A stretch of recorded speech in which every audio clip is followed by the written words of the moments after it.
français c'est au sonde e rien goin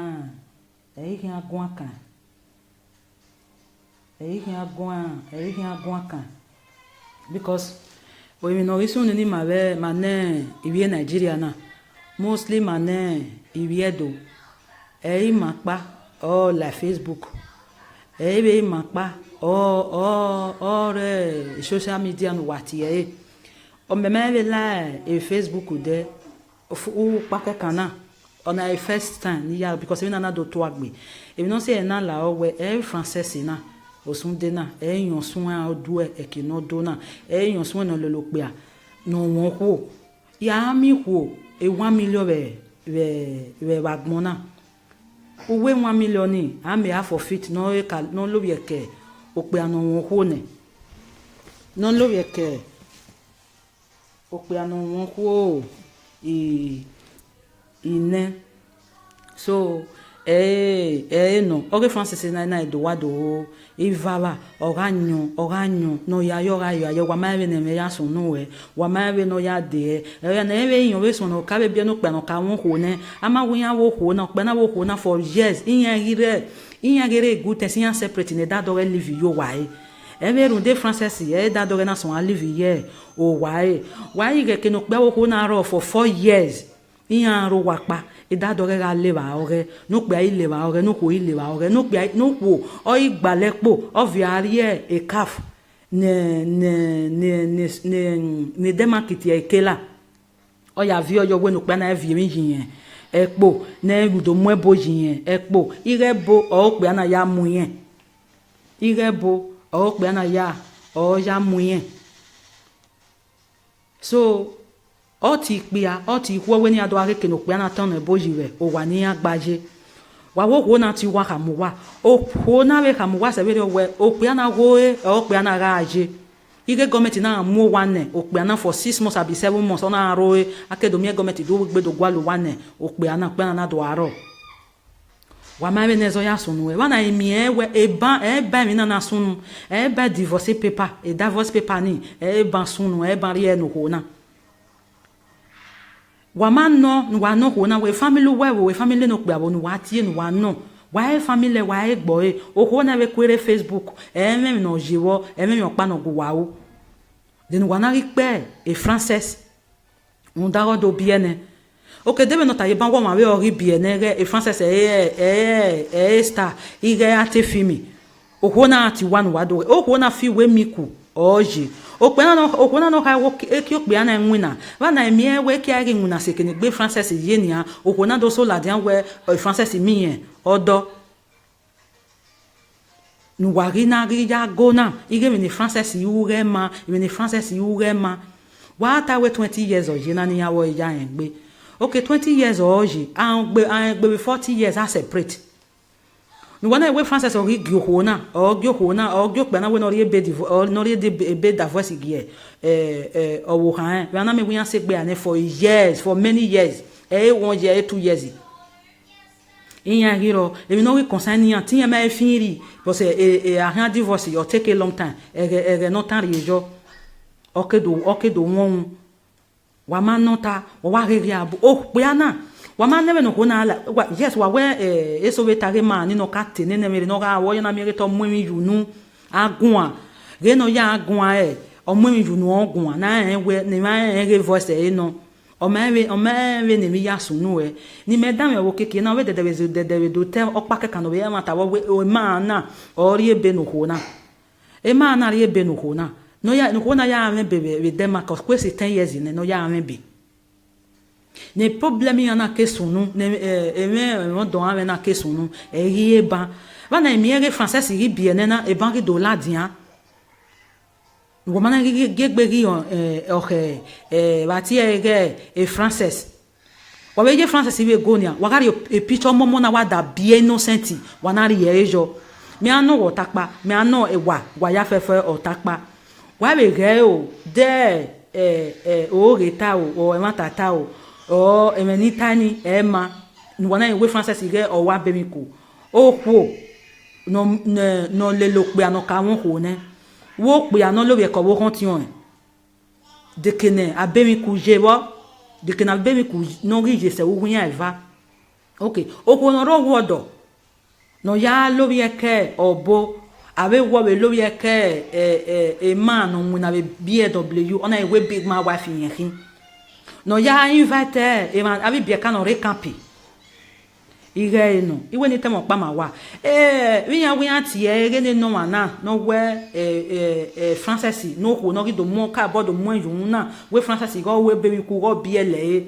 ire ri obi ele o ma show la dan go amuro jo hun ama wono na ga amuro jun we na je ane ye de we ni ri be sector o ge marriage re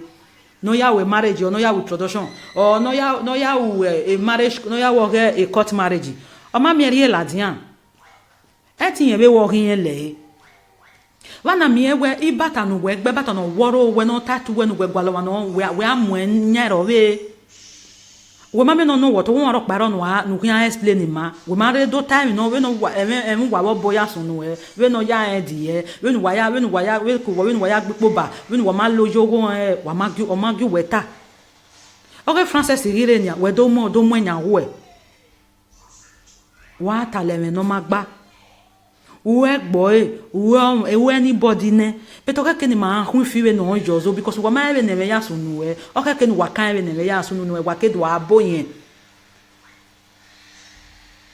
okay wa oka ke ni wa no ho na we e ban français wa ta nya we 7 years oje ni français ke lele ma na wa na mi ere ban o ru gbando lele o na irun gba na $1 no ke ni ma na ke je Nigeria mais on savait dire ouais man manger Nigeria weje ojo si gbaha weje okay man na keje Nigeria ever since ni France so pa wa lele France so pa oko no lele no ga lele we Nigeria ni emi no joma o aze o hu no ha we e ki o pe anwina e o pe ana go ye bomu yen eri o pe ana wo na eri yen me ni ye gijawu excuse me eri yen me ni ye gijawu eri yen gi wo no na okay yen fi we arite mi oku ohu opa no kian lele mana yen fi we arite mi oku opa ni mana kian ome de ken wa na atale tata toto na nya de te de makina ona yari oku because of we most of iku ohun no re ola yin most of iku no re de maki pa yo ma bo ona we ni wa ya gwalo ni e ko gwalo we Nigeria ori enia okyan we yu wa gbe wa ma gi enwa mi wa ma gi ri pu yo to ni wa ri no oku na mo boss nu owo ko na we no yari akabe mi ko no kama ebe ka bie ba mode e o ko na pa sun o ma so ro no ma ebi o so ya bie we ya agba 10 years no we agba 15 years ne o ke do bie ba e ebe yan pare sun abe mi aru won pa no we bi omo pa kekan e iwe gbe iwe bie omo pa kan ni do 1 million wa ho e yan pare sun but we wana mi e we wa gun ago bopa wa ma we ne ya sun nu we nu wa we ne na nu wata na wa mi ma no ke de makire no gun ayo we ge ne na ya sun nu we wo so mo na gbo no wa si kokko na nu wa nu we wo mi na ya sun nu we wa ma no wa gbe ihun wo bopa e français we français ya ri wa e David no ti wa yo we mi na ba wa gbegu e ni no wa otakpa o wa be se ve ri ewu ma e ma na yon mo ho na ke Nigeria re we Denmark wo mo ho na ari owa ona mo ari owa o ma na mo re o bi e no ho na e Nigeria na bio omo no ho na pa omo pa no ho na bio ni ma na e Nigeria na bio e Denmark ona we won je birthday okpe ana ma we won ko na o na wo those things ne e Nigeria na egbe yan la wa da doge na wo ko na re jemi mana na wo e mana gele mare bu ona divorce ona de maro ko na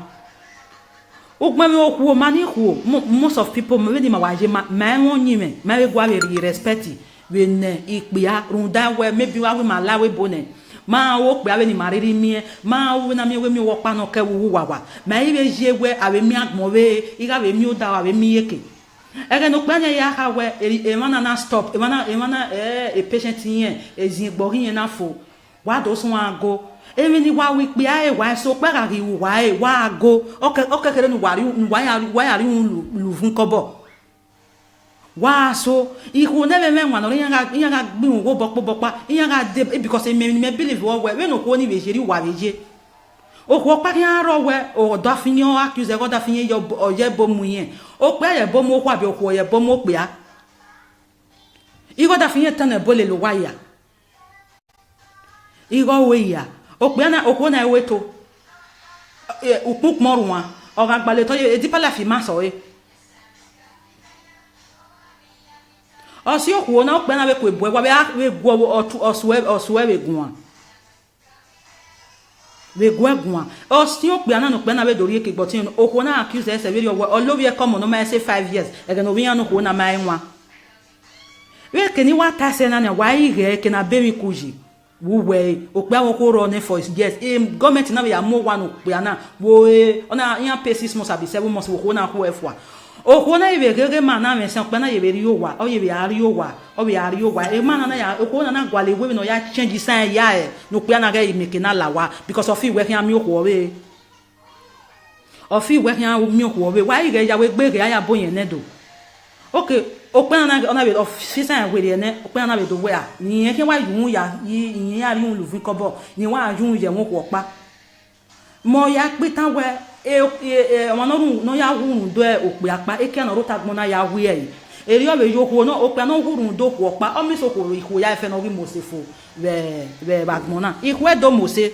no won yin me wo uni me o se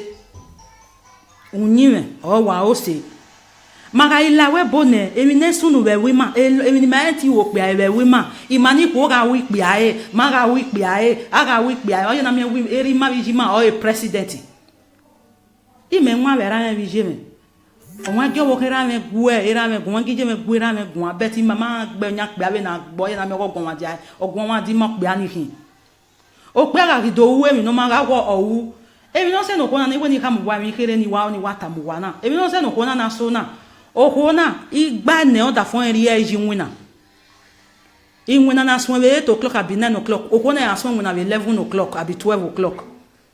e ma ohona ore mi ku oje because ni eke wo pe ano pe na mari oku owe orire we bana wa ire na we ban français ri do bien na ni e ba yen do ladian we ezo no ri so we no so we nepo maria ade owi ya ma ese mi ropa no wi ya no ire no kan gba 10 years na oye be monti na bi next month obi yan no ko kan gba be 10 years o ma ese mi ro pa be mi na kesunu e ba yen ri re ni awe e ma na mi ke gbin na de ne o de gbo ko be ne wa o ko no be ya de kan ya o mo se yen my dear Frances o sa lo bo aji we ami o ne won zan o zan yo wa mo se we ne ma ke jan si use taye condemn aye mu ni no rene iri o wi bieka na ama wu we no e wada e said we me go se make jasi we wa agbenu we agolo onani ana we ni yawo ni we ya titi emi ro pa we ni yan awo we ni yan awo we o sa lo bo agwe o sa lo bo o kan ugwo kan agbegwo we o kan agbegwe omo nu bi eni iyan le ka gwerun da wu le lo pe na ni yan do run da we ni yan do le gbin ikini gbe we ni yan do si o pe ana koto e kan ti sunu e sunu ni iye no wu e àwọn ro pa no kan ti mo yu ohun e ro no mu iye iye kwa no mu yo kan aju won e le mu yo re ni so fa e we mi dance we no pe we ni dance we no ko e we ka nya wo erun de re mi ni yan u ba ko na ma giyan ogun nu yan e yan ta wa wo ko na o yin gbe uma ko na de uma yin ma be yon wo de owo kan oda fun bu we de e so da fun e no ti yan ma se petike kan i go da fun o bu we re we yin we me we o we na we mo we re gbe o green o wu we na we green o yin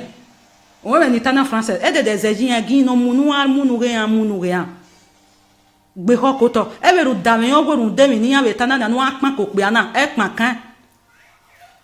o pe ari oko nu gba na okun o keke aro do mi oko no sopo ni ha ba gba aro for life o ma be gi ave en ban adu wo ho ye do ma be ri ye be ro da o no ri no gele no salo bo agege e we ni ka mo wa Francis ma me mi no si wo e mi no ku no yo an mo ku na ebi no jo an mo ko na orire we Francis do bien no kwa ope na ara igole do divorce yen bania ahun agbe biyen jiyan bo oni no wan ri na mo ko na o ko na me bene for 10 years do ko na a lazy woman ope ari ebe nu we o ka nu we nwina nu debe we ni be we ye kankan e squad we demaki o ma je school Or one or 10 years, or my years school, we may be in a bag and atemu because of way of we man, or fee we man at it go home, or so a hanty zin, or fee win your year of fun, no mega in massa will tag monaya. And then must all by where enough is enough. A bang and I stop a full stop, a ban or the man agualo, no guale life for her, waya was one wawara. Wawara, when I mean, we are ban a nyek boy, no mistake and I can all larry. Waya wawara wa mebe no so no e no ro e o kuya de ke no pe na go gwale inwina ona go bo kan gwale nwina because a man na all ye imagine nwina be Denmark of ye imagine nwina ona gwale nwina no kan egba ne e man na ko na ma me no o ma nwina a stop e nwina ni so nwina be 8 o'clock ya so nwina be 11 o'clock 1 o'clock o fi what that fin e go of ye imagine nwina re director no ana stop e ori re na we o da fin ogbere ke no ko we je no affect yin be ona do aso ona do so la wa ka me no temata wa no what yin no ko no mo ari e Cameroon iya me e meta problem be family o ti yin no ko ni agba ore be Cameroon o ko no go pa ni ye bo mu yin iri yin me ni ore bo ya lu yin bo ya lu bo me bo ke fa fa we no do yin go pa ni ye bo mu yin so o pa na ri go eri bo wo be no e wo ma ye bo mu yin den wagi so jibo so e ni tana wa le re o do dere me ni tana no wa muzi egbe e ma na ga ke Nigeria re wa ge mebi o eti gun wa ge we gun wa ge ma we no we siko e wa ge ya we do temata because e na bu wa e wa kan ya gun e mostly bi ya gun ya tin e Monica de basio no ye na mi we we nu ye be na we egile na muton ye ren we egile na muton odo nu de ye nyenyenye akwaru nu ye nyenyenye u re woni oni o ma we no sunu e nene di mo fi no waro no yari owo kan wa no do ma lo ye kokoro paropa do wo kan pa e wa o ko ne ni e ja wo kin no yari do ma lo ye kokoro paropa de ana mi o re français na o ba re wa ro te gwale o te like français o ire romance yon bo o yan na mo vi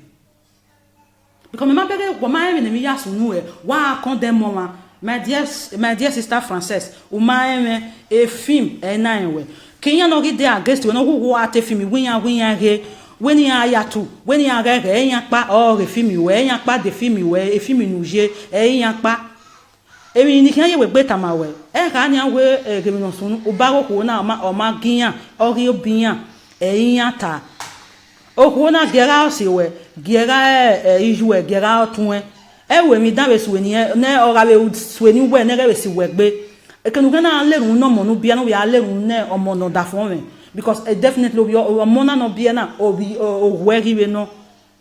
o we ri e we na o we nu me ke na yo da fun ro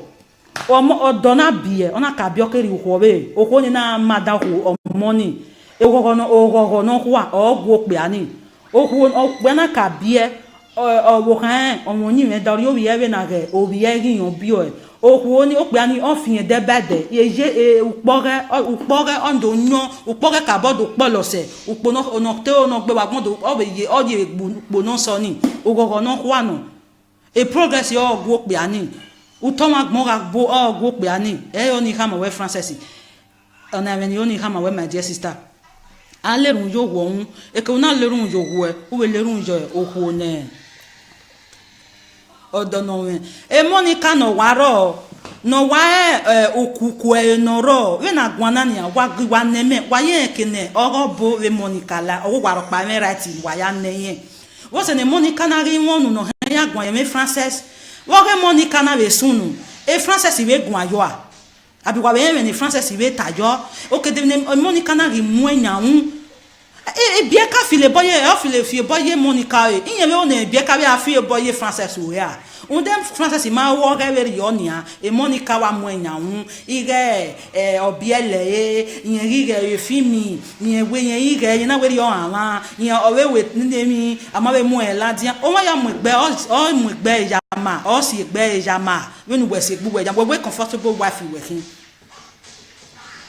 we gele we comfortable we not comfortable we feel we obo o mass o da fun we o we na te no bo lori e ku we no bo na la wo we because e français because a man now feel we o français mass o wo kin o si ona we yan ari e français o we be fi we e ma obo o maso da fun o na wona do lowi ekewe because we ga we bo mama so da fun o de wona wona bo do lowi ekewe no na ya invite bieka we ni yan ka we ni yon we wa ti ere Facebook iwe ni uti bieka wa da fun apa ne etu we fi we BMW man no na we kan we BMW etu we fi one maso da fun we o we na ya akwene o we na ya akwene. So e man na fi we Francis maso wo kin yen unyi won gba so wo kin Francis e ma cuisine won de won yen jo e bo mu yen e man na e ko fi ona e ko gbera re e kene Francis je wala wo wari obo yen kunre wa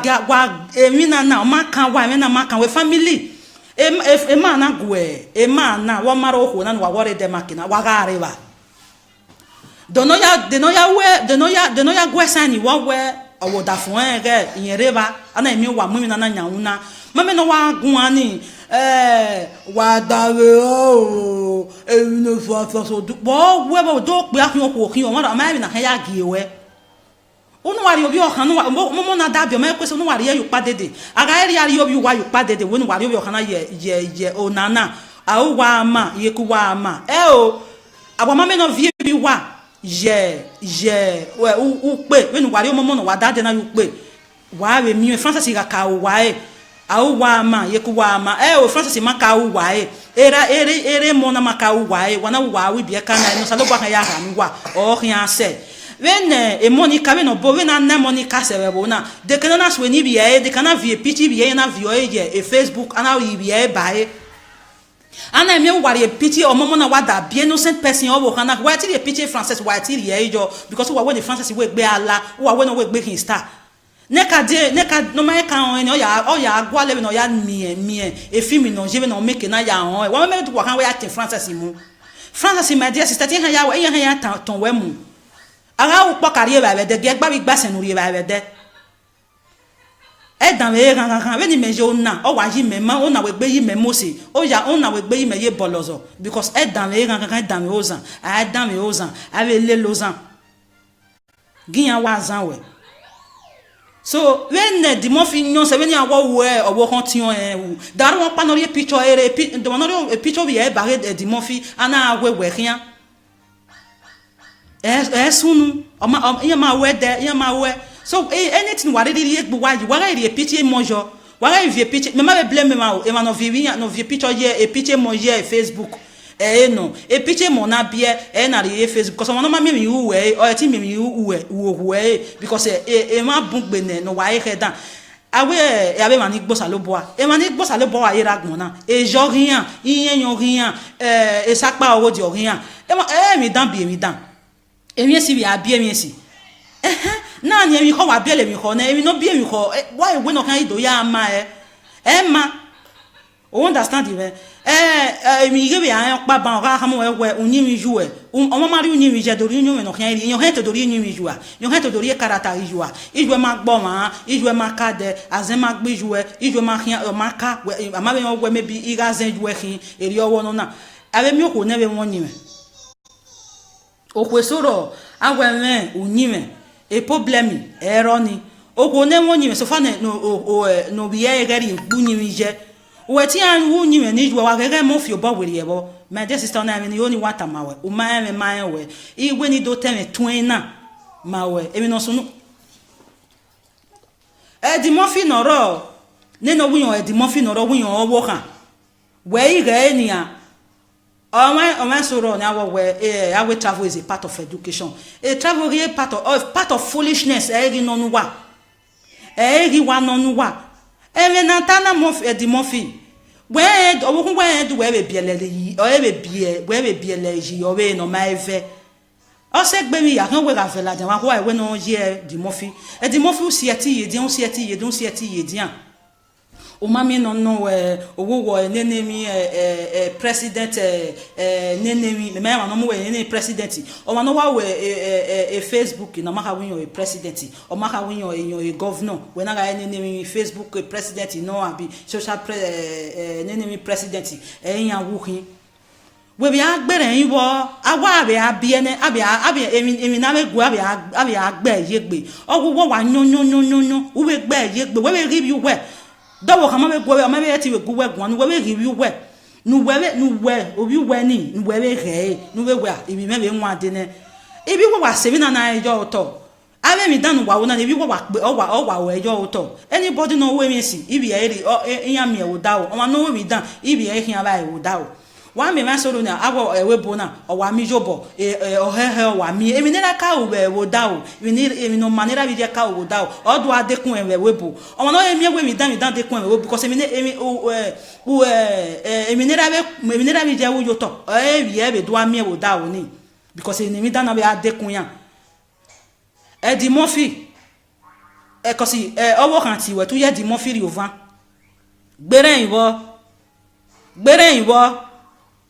gbere ìwọ náà mi wi bia ka yan ri ti e bonu e we na mi oriri agbe ko ma we ikin no okun ame ri si event no mo bo ri si event no mo we ri si event ke no ko gbodon ron ko meme yan ri robio u be si egbe bo mama ni we wa ta ni we eri ono na no e mata we wa ta ni u te no manoro eri robio pe eri robio ku eri condemn pe eri condemn ku nu wa en we no wa manoro uta waga ti ebo ne ma waga ti ebo me ke nu de wa u wa me egwebo wo wa o ma gi me ona mi ni oni tamu wa eteme pe atemi ko wa egu wa ma be yen i ma be yon wa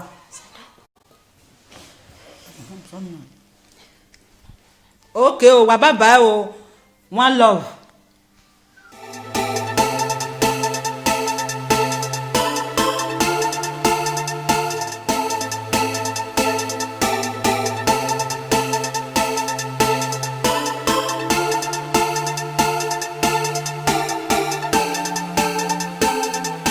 Ya we gbe ya ya boyen ne do okay o pe na ona be officer en we ne o pe na be do we a ni yen ke wa yun ya yin ya ri un lu fin kobo ni wa yun ye won ko pa mo ya pe tan we ọmọ no ya hurun do e o pe apa e ke na ro tagbon na ya we e eri o be yo ko no o pe na hurun do ko pa o mi so ko iko ya fe no wi mo se fo be bagbon na iko e do mo se no won yin me wo unyiwe o se unyiwe o wa o se maga ila we bone emi ne sunu we we ma emi ni ma ti wo pe we we ma imani ko ga wi pe aye maga wi pe aye aga wi pe aye o na me wi eri ma bi ma o e president ime nwa we ra me bi je me o wa ge wo kera me gu e era me gu wa gi je me gu era me gu abeti mama gbe nya pe awe na gbo ye na me ko gun wa ja ogun wa di mo pe ani hin o pe aga do wu emi no ma ga wo owu emi no se no ko na ni we ni ka mu wa mi kere ni wa o ni wa ta mu wa na emi no se no ko na so na okona igba ne oda fun eri eji winna inwina na so we 8 o'clock abi 9 o'clock okona ya so winna be 11 o'clock abi 12 o'clock e ma okona ore mi emi ku oje because ni eke wo pe ano pe na mari oku we orire we bana why ire na we ban français ri do bien na ni e ba yen do ladian we ezo no risu we no so we nepo maria ade owi ya ma ese mi ropa no wi ya no ire no kan gba 10 years na oye be monti na bi next month we yan no ko kan gba 10 years o ma ese mi ro pa be mi na case unu e ba yen ri re ni awe e ma na mi ke gbin na de ne o de gbo ko be ne wa o ko no be ya de kan ya o mo se yen my dear Frances o sa lo bo aji we ami o ma ne won zan o zan yo wa mo se when e ma ke jan si u se taye condemn aye mu ni no rene iri o wi bieka na ama wu we no e wada e said we me go se make jasi we wa gbenu we agolo ona ni ana we ni yawo ni we ya titi emi ro pa we ni yan awo we ni yan awo we o sa lo bo agwe o sa lo bo o kan gbegbo we o kan be gbegbe gbegbo e omo nu bi eni iyan le ka we run da wu le lo pe na ni adorun da we ni adorun le gbin ikini gbe we ni ador si o pe ana koto e kan ti sunu sunu ni iye no wu e amoro pa no kan ti mu eyu ohun ero no mu iye iye kwa no mu yo kan aju we mu yo re ni so fa we mi dance we no pe we ni dance we no ko we ka nya wo erun de re mi ni yan u ba ko na ma giyan ogun nu yan eyan ta wo ko na o yin gbe uma ko na de uma yin ma be won wode owo kan oda fun obu we de eso da fun no tinha me ese petit kekan igo da fun o bu were we yin we mewe o we na we mo were gbe o green o hu we na we green o hin wa so ihu na me nwa no yan ga gbin wo bopa yan ga de because me believe we no ko ni we jeri wa beje o ko pa yan ro we o da fin yo accuse go da fin yo o ye bomu yen o pe ye bomu ko abi o ko ye bomu pe a igo da fin tan e bole lo wa ya igo we ya okpiana okona eweto upuk morwa o ga gbale to e di pala fi ma so e o si okwo na okpiana we ko ebu e wa we gwo osuwe we gun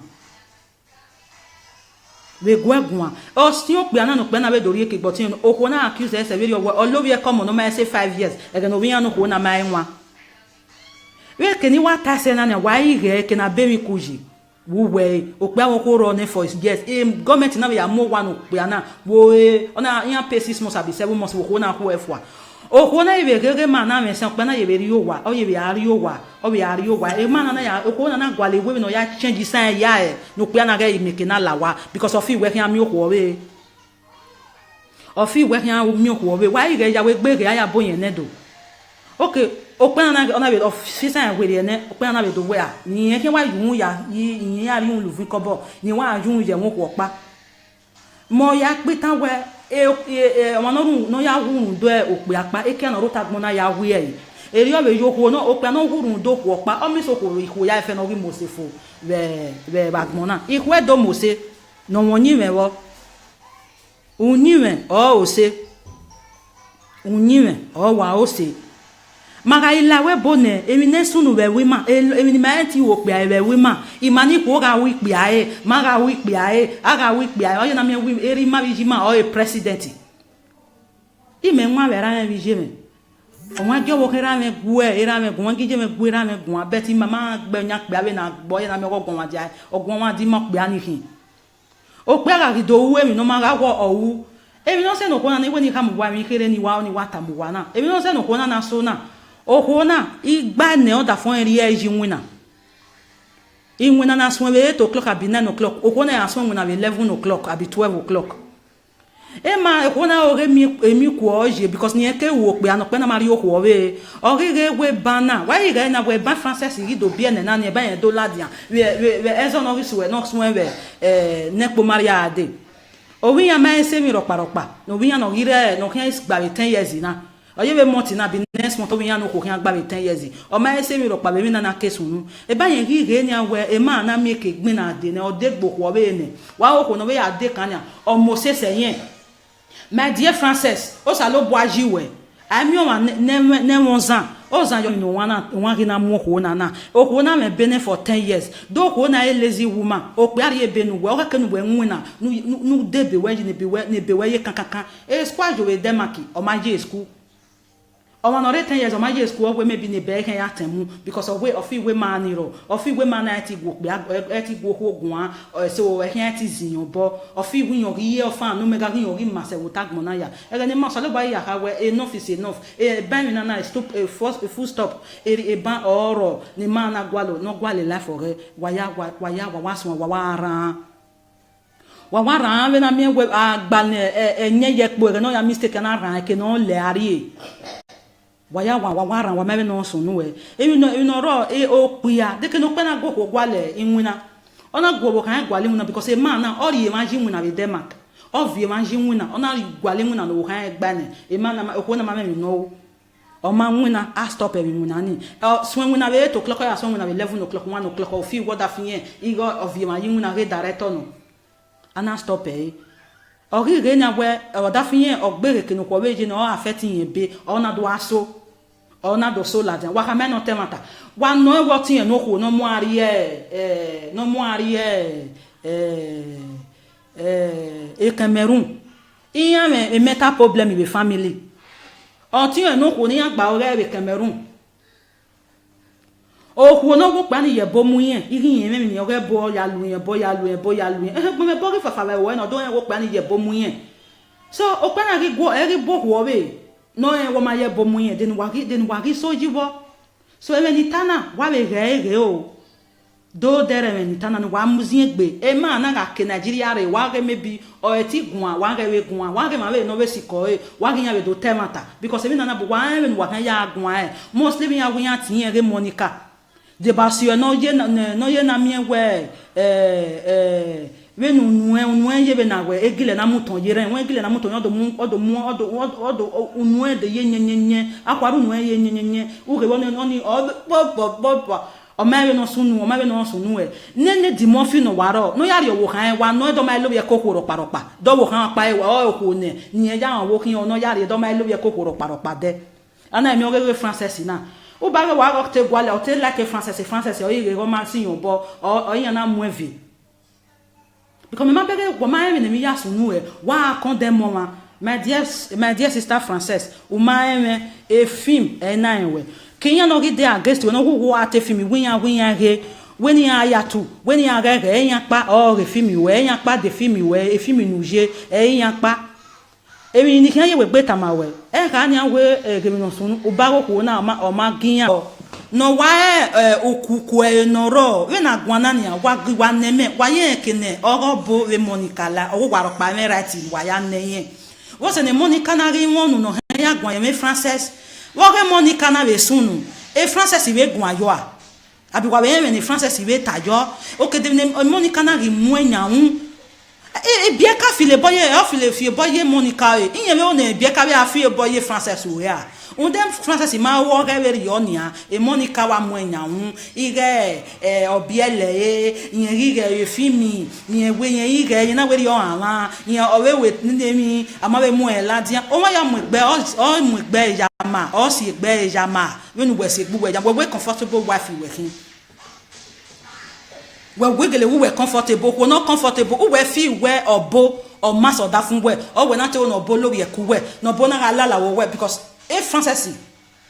because a man now feel we o français mass of working here or say ona we ari français o we be feel we a man obo o mass of that fun ona we no do lori eku we because we ga we bo mass of that fun o de we no bo do lori eku we no ya invite bieka we ni yan ka we ni yan we ba ti ere Facebook iwe ni uti bieka wa da fun apa ne etu we fi we BMW man no na we kan we BMW etu we fi one mass of that fun we o we na ya akwene so e man na fi we français mass of working here unyi won gba so working here français e ma cuisine won de win job e bo mu yen e man na e ko fi ona e ko gbera re e kene français ye wala wo wari obo yen kunre wa emi na ma kan wa emi na ma kan we family e ma na gwe e ma na wa maro ho na wa wore de makina wa ga arewa de no ya gwe sani wa we owo da fun ge yin reba ana emi wa mu mi na nyaun na mame no wa gun ani wa dawe o e no so bo we bo do pe akun ko kin o ma na kan ya gi we onu wari obi okan no mo na da bi o me kwese onu wari ye yu pa dede aga eri ari obi wa yu pa dede wonu wari obi okan na ye onana a o wa ama ye ku wa ama o abo ma me no vie bi wa je we u pe wonu wari o mo no wa da de na yu pe wa we mi français ga ka o wa a o wa ama ye ku wa ama o français ma ka o wa ere mo na ma ka o wa wana wa we bi e kan na no salo gba kan ya ha mi wa o hin ase when e Monica we no bo we na Monica se we bo na de kana na so ni bi e de kana vie pichi bi e na vie e Facebook ana wi bi e bae ana me wari e pichi o momo na wada bi innocent person o bo kana wa ti e pichi français wa ti e jo because wa when the français we gbe ala wa we no we gbe o ya agwa le no ya mie e film no je we no make na ya hon e wa me do wa kan we ya tin français mu français my dear sister tin han ya we ya ton we mu ara u po carrière ba de gba bi gba senu ri ba de e dan we kan we ni meje ona o wa yi mema ona we gbe yi memosi o ya ona we gbe yi meye bolozo because e dan we kan dan we ozan a dan we ozan a we le lozan giyan wa zan we so when the mo fi nyon se we ni awo we owo kan ti on dar won pa no ri picture ere do no ri picture bi e bare the mo fi ana we kian sunu o ma we de yan ma we so anything wa re ri egbu wa yi wa re ri picture mojo Voilà vieux picture, mais ma blame ma et ma no vieux picture hier et picture mon hier Facebook. Non, et picture mon abia et na re Facebook because on ma mi wu we o ti mi wu we because e ma bun gbene no wa e dan. Awe e abe mani gbo saloboa. E mani gbo saloboa e ragbon na. E jo rien, iyen yon rien, e sakpa oro di rien. E mi dan bi mi dan. E mi si bi abi mi si. Na ni mi ko wa bi le mi ko na e mi no bi mi ko why we no kan ido ya ma ma o understand even mi ge bi an pa ban ra ha mo we onyi mi ju o mo ma ri onyi mi je do ri onyi mi no kan ri yon he to do ri onyi mi ju a yon he to do ri character ri ju a ijo ma gbo ma ijo ma ka de azen ma gbe ju ijo ma khian ma ka ma be yon we me bi iga zen ju khin eri owo no na ave mi o ko ne be won yin me o ko soro awe me onyi me e problemi eroni o ko ne won yin me so fa no bi e gari bunyi mi je o ti an wu nyi me ni ju wa gege mo fi obo were yebo my dear sister na me ni oni wata mawe o ma me ma we igwe ni do teme twin na mawe emi no sunu e di mo fi no ro ne no wiyan e di mo fi no ro wiyan owo kan we ire ni a o ma so ro ni awo we awe travel is a part of education a travel is part of foolishness e ri no nu wa e ri wa no nu wa eme na tana mo di mo fi we owo kun we do we be bielele yi o e be bie we be biele yi o we no ma efe o se gbe mi ya kan we ga fe la de wa ko we no ye di mo fi e di mo fi si eti ye di on si eti ye don si eti ye di an o ma mi no owo wo nenemi president nenemi me ma no mo we nenemi president o ma no wa we Facebook na ma ka win your president o ma ka win your governor we na ga nenemi Facebook president no abi social nenemi president yan wu kin we bi agbere yin wo awa be abiene abi emi na me gu abi agbe yegbe owo wa nyonyonyonyo u be gbe yegbe we be give you we a film na we kiyan no gide against we no wo ate film wiyan he we ni aya tu we ni aga re yan pa o re film we yan pa de film we e film nuje yan pa emi ni kiyan ye we gbe tama we ka ni we ge mi no sunu o ba ko na o ma giyan o ri obiyan yan ta o na gera se we gera iju e gera tun we mi dan be su ni ne o ga be su ni we ne ga be si we gbe e kenu kana lerun no mo no bia no we a lerun ne o mo no da fun me because definitely we o mo na no bia na o bi o we ri we no o we ri e na go we nu me ke na yo da fun oro o mo o do na bia ona ka bi o ke ri ho be o ko ni na ma da ho o mo ni e go no kwa o gwo pe ani o gbena ka bie o kan o mo yin me dori o bi e na ge o bi e ri yan bi o ni o pe ani o fi de bede ye upore ondo nyon upore ka bodo po lose upo no te no gbe wa gbodo o be ye o ye gbo no so ni o gogo no kwa no e progress yo gwo pe ani u to ma gbon ra gbo o gwo pe ani e yo ni ka ma we francais ona me ni o ni ka ma we my dear sister alerun yo wo un e ke una lerun yo wo o we lerun yo o ho ne odo no we e Monica no waro no wa okuku e no ro we na gwana ni wa gwa neme wa ye kene oro bo we Monica la o waro pa me right wa ya ne ye wo se ne Monica na ri wonu no ya gwan ye me française wo ke Monica na we sunu e française we gwan yo a abi kwa be ni français ibe tajo o ke de Monica na ri mu enyan e bien ka file boye o file boye Monica e yen me o na bien ka be afile boye français o ya on dem français ma wo ga we yo nia e Monica wa mu enyan ire obiele yen ire fimi yen we yen ire yen na we yo ala yen o we nemi ama be mu e ladian o wa ya mu gbe o mu gbe ya ma o si gbe ya ma we nu we se gbe ya we comfortable wife we kin